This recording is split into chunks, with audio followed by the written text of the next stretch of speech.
बाबासाहेबाची पुरी history वाचासाठी इथं मस्त photo लावून होते.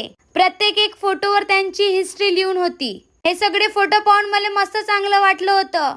हे सगळं पाहिल्यावर मग मी तिथं गोल गोल गोल गोल घुमत होतो.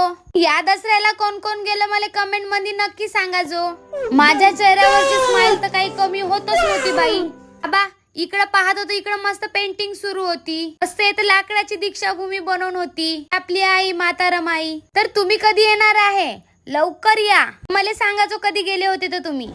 बाहेर निघायच्या वेळी बी काकाजीने मस्त जय भीम केलं. काकाजीने बी मस्त जय भीम केलं.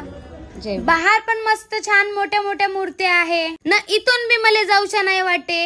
यांले पाहत जाऊ ना तिथंच थांबत जाऊ, कारण की घरी जायचं मनच नाही होत होतं. कुठून घुसून जातो का मी. बाया म्हणत होत्या काजल चाल घरी, पण मी म्हणलो की मला इथं जाऊशच नाही वाटत आहे. आम्ही गेलो पुस्तकं पाहासाठी. त्याच्या बाद इतकं मोठं पिंपळाचं झाड ना, इतकं शांत. बाप रे, किती पाहिलं तरी मन नाही भरून राहिलं माझं. आता इथून तर जाऊशा नाही वाटत आहे.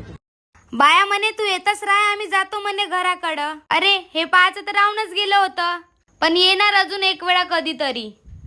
Miss you. खरंच जाऊशा नाही वाटत होतं, पण का करते आता.